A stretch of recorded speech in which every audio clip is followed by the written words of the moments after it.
Bonjour à toutes, bonjour à tous. Aujourd'hui, une nouvelle vidéo sur la chaîne Le Garage PTS. Vidéo qui va concerner la fiabilité de la voiture. C'est vrai que la voiture présentée ici est une voiture qu'on a déjà passée sur la chaîne, mais alors pas du tout sur la même version. Vous l'aurez reconnu, cette voiture, donc c'est la Clio 2 en phase 2 bien sûr, avec ses nouveaux feux par rapport à la première série. La dernière fois qu'on avait fait une Clio 2, et puis déjà c'était il y a bientôt un an maintenant, donc le temps passe plutôt très vite. C'était une Clio 2 en Litis 16 en version privilège, donc c'était une voiture bien plus haut de gamme que celle-ci, puisque celle-ci, comme on peut le voir, c'est une version en Lit 2 associée à la finition authentique, donc la version de base. Donc l'idée c'est de voir si la Clio 2 en version de base a aussi bien vieilli que la version haute, car celle-ci donc c'est vraiment le modèle d'entrée de gamme. Donc cette voiture est de 2004 et a aujourd'hui au compteur la modique somme de, si elle veut s'afficher, 183 564 km. On peut dire 183 000. Donc ça c'est le kilométrage aujourd'hui de cette voiture, et donc voilà, comme je disais il y a quelques instants, c'est de voir si la qualité de la Clio sur un modèle assez haut en termes de finition va être équivalent sur cette version de base. Donc cette Clio de 2004 fait 60 chevaux à une boîte manuelle. C'était des Clio qui étaient proposées aux alentours de 10 000 euros en neuf, entre 10 et 11 000 euros en neuf avant remise, hein, en principe. Enfin, c'était à peu près dans ces prix-là, dans ces années-là. Donc on va dire 10 000 euros. Donc ça faisait vraiment une voiture pas chère, en tout cas en 3 portes et couleur blanche. Là, quand vous la preniez gris métallisé comme celle-là et en 5 portes, vous étiez plutôt à 11 000. La qualité générale de la Clio 2 phase 2, le problème récurrent, c'est ces feux avant qui ont tendance à jaunir plus ou moins vite en fonction de comment la voiture est stockée. Donc au départ, les phares sont, quand la voiture est neuve, ils sont très brillants, très jolis. La finition à l'intérieur est gris foncé, puis on voit que ça s'éclaircit avec le temps à l'intérieur. Et puis la structure du phare à l'extérieur, le polycarbonate s'en va, fait une espèce de couche, une espèce de pellicule, ce qui fait que ça vous fonce complètement les feux. Et plus ils foncent et plus ils jaunissent, moins vous voyez, et donc vous voyez très mal la nuit. Et en plus de ça, ça passe pas au contrôle technique, donc c'est plutôt dommage. Donc là on voit que c'est des feux qui ont déjà été corrigés, puisqu'il y a des techniques pour corriger leur aspect. Alors même s'ils n'auront jamais l'aspect du neuf, ça permet de voir un peu plus correctement, et surtout ça permet de passer au contrôle. Donc ça c'est le défaut visuel numéro 1, surtout que mais bon, ça touche beaucoup de voitures, mais c'est vrai que c'est un défaut qui se voit tout de suite, puisque c'est quand on voit la voiture de face, c'est le premier truc quasiment qu'on voit, c'est les phares. Et deuxième défaut récurrent, mais c'est pareil, hein, que ce soit une version haut de gamme ou une version bas de gamme, sur la Clio, c'est ces pare-chocs là en plastique, là, avec les ailes en plastique. Vous avez des espèces de crochets à ce niveau-là. Je ne sais pas si on voit le petit trou dedans, vous avez un crochet qui rentre, et à force de taper, entre autres avec les stationnements, hein, donc soit vous, soit la personne qui vous précède tape dans votre pare-choc, et ça vous décroche, ça vous les décroche.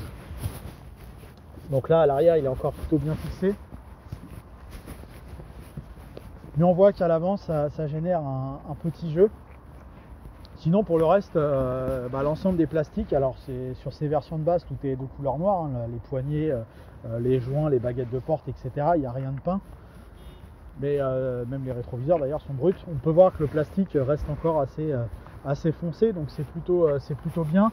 Parfois là, le petit plastique de pare-brise se décolle, c'est pas très grave.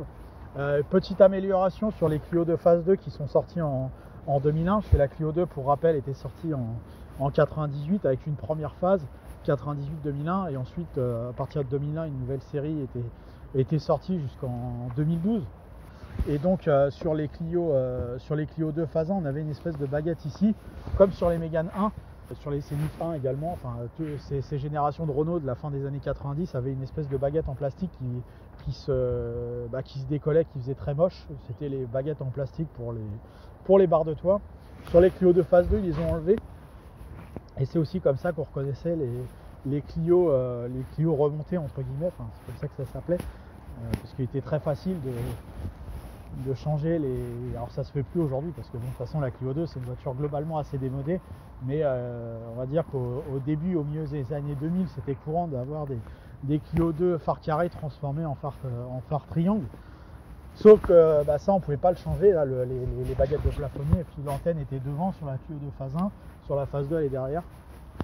Si un jour vous achetez une Clio et qu'elle est bigou on va dire, vous aurez compris que c'est une voiture un petit peu bidouillée. Petit point positif sur cette voiture, voilà, ces baguettes un peu moches, elles y sont plus, et du coup ça fait une bien meilleure harmonie. On peut voir que la qualité de la peinture est tout à fait correcte. Il n'y a pas du moins il y a beaucoup moins de problèmes de vernis que sur sa concurrente la 206. La tenue est encore très bonne, hein. Voiture de 17 ans, 180 000 km, pas de problème dans tous les coins. Alors parfois on va avoir des petits soucis de vernis, mais il faut vraiment que la voiture ait été mal exposée au soleil, etc. pour que ça parte. Si elle a été comme ici une voiture d'Île-de-France, alors forcément elle prend peut-être un peu plus de coups en carrosserie, etc. La peinture reste plutôt pas mal. Et dernier point noir sur l'aspect extérieur des voitures, souvent les bandeaux de pare-choc arrière ont tendance à blanchir. Donc là on voit que ça commence, ils ont tendance à blanchir. Pareil, le soleil, les chocs, etc. Il ne reste pas dans sa couleur initiale. Donc bon, c'est un petit peu dommage, mais encore une fois, c'est une voiture de base. Donc le bilan est tout à fait honorable pour une voiture à ce tarif. Pour la partie intérieure, évidemment, aucun luxe à attendre de cette voiture. Mais l'idée, c'est de savoir si le rendu de construction est encore très bon. Et là, on a donc une voiture de 180 000 km. Avec une sellerie identique à la version utilitaire, et on peut voir que le tissu vieillit plutôt mieux que la version privilège qu'on avait la dernière fois, qui avait droit à un siège velours, qui avait en plus moins de kilomètres. Là je sens pas l'armature du siège, on sent encore l'ensemble des mousses, le siège n'est pas craqué, alors il est un petit peu affaissé, on le voit ici qu'il y a des plis, on le voit parce que quand vous appuyez dessus, voilà, ça fait cet aspect là, mais franchement on est sur un siège de 180 000 km d'une voiture bas de gamme. Elle donne pas tout ce rendu là. Donc ça c'est plutôt bien. On peut voir ici que le panneau de porte se décolle. Mais il y a des voitures bien plus haut de gamme que j'ai montré sur la chaîne qui avaient ce petit souci. Pour le reste, même l'ensemble des plastiques intérieurs tient encore tout à fait le choc. Alors certaines voitures avec des conducteurs à vagues vont avoir le plastique du volant qui va se manger. On peut voir là qu'il commence à craquer, mais je pense que là le conducteur ou la conductrice n'avait pas trop de soucis de ce côté là, enfin il n'avait pas de bague, etc. ou de bracelet, donc du coup le volant a plutôt bien vieilli. Le pommeau par contre a tendance à casser sur ces voitures. Là il a déjà été changé, ça je le sais. Du coup ils ont tendance à se casser. Alors en plus comme c'est des trucs emboîtés, c'est un peu chiant à enlever. Mais là pour le coup il est neuf, ça vaut quelques euros, c'est pas très cher sur internet. Donc ça vaut le coup parfois de le remplacer pour améliorer le confort de conduite. Parfois aussi on a alors c'est pas le cas sur celle-ci, s'il avait été abîmé on aurait pu le valider, mais parfois la peinture s'en va aux alentours des boutons. Là pour le coup c'est propre, mais ça peut arriver qu'il y ait ce petit défaut là de peinture.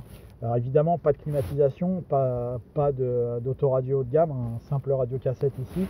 On peut voir une petite différence d'ajustement. Je l'ai déjà vu plusieurs fois sur les Clio, l'ajustement qui est plus parfait. Vous voyez, ça prend un peu de jeu. Alors c'est pas dramatique, encore une fois. Je trouve le bilan de la qualité intérieure de cette Clio, encore une fois, pour une voiture neuve à peine plus de 10 000, presque excellent. Franchement, même les versions utilitaires que j'ai l'habitude de voir régulièrement, alors sauf celles bien sûr quand c'est des chantiers ou des mecs qui étaient vraiment des durs avec leur voiture, souvent les versions utilitaires étaient et sont aussi encore de très bons niveaux en termes de qualité. Banquette intérieure d'un seul tenant, pareil en plastique, en tissu, j'ai vraiment du mal aujourd'hui avec ce terme, tissu. Pareil, pas de souci à déplorer sur l'ensemble qualitatif de cette voiture, donc Renault n'a pas fait l'économie à ce sujet-là sur cette voiture. Donc la qualité est au moins aussi bien sur cette version de base que sur la Luxe Privilège pour la partie intérieure. Pour ce qui est des châssis du châssis et des trains roulants et la partie pièces d'usure hors moteur, les Clio présentent pas ou peu de défauts et sont plutôt dans la très très bonne moyenne de la catégorie. Le défaut numéro 1 qu'on va trouver, ce sont les rotules de direction qui vont lâcher sur ces voitures. Alors ça a pour conséquence d'avoir des petits claquements dans le train avant ou des défauts de parallélisme, hein. La voiture va tirer à droite ou à gauche. Donc c'est pas une opération très, très coûteuse à faire en garage, mais il faut le faire plutôt plus souvent que la moyenne. Sinon, hormis ça, bonne tenue des freins, bonne tenue des amortisseurs et des ressorts. Les pneumatiques n'ont pas d'usure irrégulière à signaler. Là, on peut voir qu'ils sont je crois, de 2019. Ouais, c'est ça, ils sont de 2019. Donc, ils ont 1 an et demi et on peut voir qu'ils sont quasiment neufs. Alors, c'est des Michelin là pour le coup. Et pareil, à l'arrière, Michelin quasiment neuf, sans trop de soucis à déclarer dessus. Bonne tenue des lignes d'échappement également. Là vraiment on n'a pas de soucis à déplorer, je vous dis, hormis une récurrence sur les rotules, sur les Clio, mais encore une fois c'est pas excessif en termes de coût de remplacement. Sur la partie électrique, alors évidemment une Clio de base comme ça a peu d'équipement à proposer, donc une fiabilité logiquement très bonne. Il y a juste également un souci récurrent, le voyant d'airbag que vous avez là. Alors là il vient de s'éteindre parce que j'ai mis le contact un peu tôt. Voilà, ce petit voyant orange tout en haut qui peut avoir tendance à s'allumer et à ne plus s'éteindre sur les voitures. C'est souvent un des connecteurs sous le siège, alors soit conducteur soit passager. Pour ça il vous faut une valise pour déterminer quel siège. C'est très souvent ça. C'est une opération de quelques minutes, voire quelques dizaines de minutes en fonction de votre qualité de bricoleur, je dirais. Ces 2 fils à ressouder, bon, c'est pas grand chose. Ces voitures-là sont épargnées par rapport aux premières Clio, au problème d'anti-démarrage, puisqu'on est sur des verrouillages à distance et plus à infrarouge. Avant, on avait le petit capteur infrarouge qui se situait en haut. Et c'était souci, ça pouvait créer des soucis. Pareil, les platines de feu arrière sont bien fiabilisées sur ces versions 2004. Auquel cas, c'est juste la partie arrière du feu qu'il faut changer si ça fait un petit sapin de Noël. Mais encore une fois, ça s'est grandement amélioré. Et puis après, le reste de l'équipement intérieur, vu qu'il n'y a pas grand chose, il n'y a pas ou peu de panne, hein, c'est vraiment des avaries qui n'existent pas. Pour la partie moteur, une mécanique plutôt fiable, plutôt simple. Même très simple, hein, encore plus par rapport à ce qui se fait, aujourd'hui. Les périphériques autour du moteur, type démarreur, alternateur, ne lâchent pas plus que la moyenne. Espérer 150 000 km sans trop de problèmes avec ce genre d'éléments. Pas de souci de bobine d'allumage ou très peu, contrairement aux versions 16V, puisque les 16V ont des bobines crayon. Là, c'est une bobine d'allumage unique que vous avez ici. Donc hormis de l'entretien courant, c'est une voiture qui ne vous posera pas ou peu de problèmes, hein. Courroie de distribution tous les 5 ans ou 120 000 km. Le tarif, c'est ce qui se fait quasiment de plus bas sur le marché aujourd'hui. Pareil pour ce qui est des embrayages, une tenue en moyenne à 150 000 km. Évidemment, c'est un petit moteur, donc forcément les embrayages peuvent lâcher un peu plus vite que sur une grosse voiture, mais 150 000 km en moyenne pour un embrayage qui en plus n'est pas excessivement coûteux. Alors bien sûr, hein, c'est 500-600 € facilement, hein, de remplacer un embrayage en garage sur une voiture comme ça, mais voilà, vous êtes reparti pour 150 000 avec ça, donc ça va. Finalement, évidemment, comme c'est une voiture de base, les prix des réparations sont également basiques, et en plus de ça, on a l'avantage, étant donné que c'est une Clio, d'avoir les pièces disponibles partout à bon prix. Donc finalement le bilan est plutôt plus que correct sur la fiabilité, et on peut voir que l'aspect général pour une voiture de base quasiment pas vieilli. Quelques petits défauts, mais franchement c'est tout à fait honnête, tout à fait correct. Avec un minimum d'entretien, ces voitures peuvent vous emmener bien au-delà des 200 000 km. Certaines font même 300 000, donc bon, c'est plutôt pas mal. Bonne espérance de vie, faible coût d'utilisation. Alors évidemment, je ne peux pas lui mettre une note maximale puisque c'est une voiture de base, donc ça triche un petit peu au niveau des équipements électriques. Quelques faiblesses esthétiques sur les feux avant, 2-3 petits soucis électriques comme les airbags comme je citais. Donc c'est une voiture dont je lui mets la très bonne note de 14 sur 20 qui est une excellente note sur un terme fiabilité, surtout pour une voiture de cet âge, de ce prix et de ce kilométrage. Voilà, merci à vous d'avoir suivi cette nouvelle vidéo sur la chaîne Le Garage PTS concernant la fiabilité de cette Clio. Merci encore de votre fidélité, n'hésitez pas à aimer, à commenter sur la chaîne Le Garage PTS, sur la chaîne YouTube Le Garage PTS, également sur Facebook et Instagram Le Garage PTS. Merci à vous, à bientôt.